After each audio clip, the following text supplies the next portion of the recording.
Hello friends, welcome to study stage. तो आज की इस वीडियो में हम लोग जो है सिद्ध करने वाले क्वेश्चंस को सॉल्व करेंगे। क्लास 10th के एनसीईआरटी बुक से एक्सरसाइज 1.3 में जितने भी सिद्ध करने वाले क्वेश्चन है, प्रूफ करने वाले क्वेश्चन है, उनको समझेंगे और सिद्ध करना सीखेंगे। यहाँ पे पहला क्वेश्चन क्या है, एग्जाम्पल का क्वेश्चन है हमारा। सिद्ध करें कि 3√2 एक अपरिमेय संख्या है। अगर आपका क्लास 10th का फाइनल एग्जाम होता है तो इस टाइप के क्वेश्चन से जो है 3 नंबर का क्वेश्चन मतलब पूछा ही जाता है।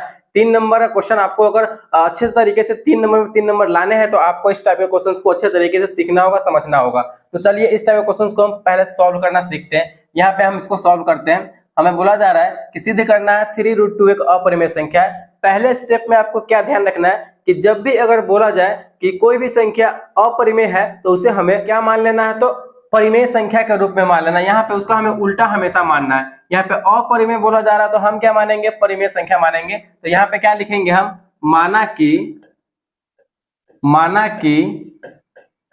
3√2 अपरिमेय संख्या बोला तो हमें मानना क्या है, इसका उल्टा मानना है। माना कि 3√2 एक परिमेय संख्या है, हमें यही मानना है, परिमेय संख्या है, परिमेय संख्या है। चलिए, जब इसे हम परिमेय संख्या मान लिए तो परिमेय संख्या हमारा क्या होता है, परिमेय संख्या किसे कहते हैं, तो वैसी संख्या जिसे p/q के रूप में यानी अर्थात भिन्न के रूप में लिख सके, बटे के रूप में लिख सकते हैं। तो हम परिमेय संख्या को बटे के रूप में लिख सकते हैं, भिन्न के रूप में लिखा जाता है।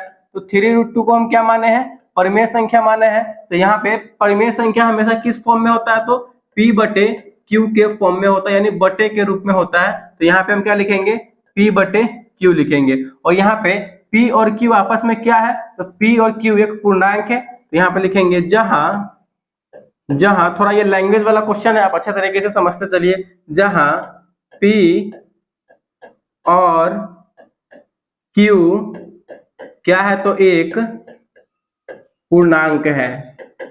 p और q एक पूर्णांक है, जहां यानी हमारा q जो होगा वो कभी भी 0 के बराबर नहीं होगा। q is not equal to 0, क्योंकि अगर हमारा q 0 के बराबर हो जाता है तो ये संख्या हमारा अपरिभाषित हो जाएगा, यानी अनडिफाइंड हो जाएगा। तो हमारा q कभी भी 0 के बराबर नहीं होगा। चलिए इसे आगे सॉल्व करते हैं। यहाँ पे इस 3 को हम क्या करते हैं, उधर भेज देते हैं। तो इधर बचेगा हमारा √2 इक्वल टू p बटे, यहाँ पे 3 क्या हमारा गुना के रूप में, बराबर के उधर जाएगा तो भाग के रूप में हो जाएगा। तो यहाँ पे हो जाएगा हमारा 3q। यहाँ पे आपको क्या देखने को मिल रहा है, √2 इक्वल टू p/3q है। तो यहाँ पे चूंकि 3, p और q एक पूर्णांक है, क्या है, तो पूर्णांक है, यानी p/q यानी p/3q क्या होगा, तो एक परिमेय संख्या होगा। क्योंकि यहाँ पे p/q एक परिमेय संख्या है तो p/3q भी क्या होगा, तो एक परिमेय संख्या होगा, परिमेय संख्या होगा, परिमेय संख्या होगा। और यहाँ पे ये नंबर तो हमारा परिमेय संख्या के रूप में दिखा रहा है, लेकिन ये संख्या हमारा क्या है, तो यानी अपरिमेय संख्या। √2 हमारा क्या है, तो अपरिमेय संख्या होता है। तो यहाँ पे परिमेय संख्या और अपरिमेय संख्या इक्वल दिखा रहा है, जो कि ये असंभव है, बिल्कुल भी ये सेटिस्फाई नहीं होता। कभी भी जो है परिमेय संख्या अपरिमेय संख्या के बराबर नहीं होती है। इस बात को हमेशा आपको ध्यान रखना है। तो यहाँ पे हम क्या लिखेंगे, अतः परिमेय संख्या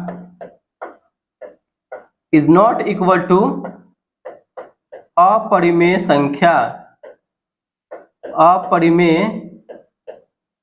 संख्या यानी परिमेय संख्या कभी भी हमारा जो है अपरिमेय संख्या के बराबर नहीं होगा। तो यहाँ पे हम क्या करेंगे,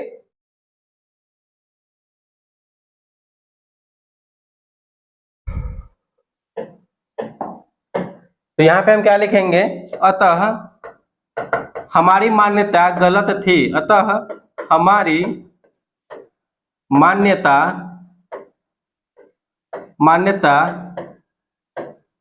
गलत थी, इसलिए 3√2 एक अपरिमेय संख्या होगी। 3√2 एक अपरिमेय संख्या होगी।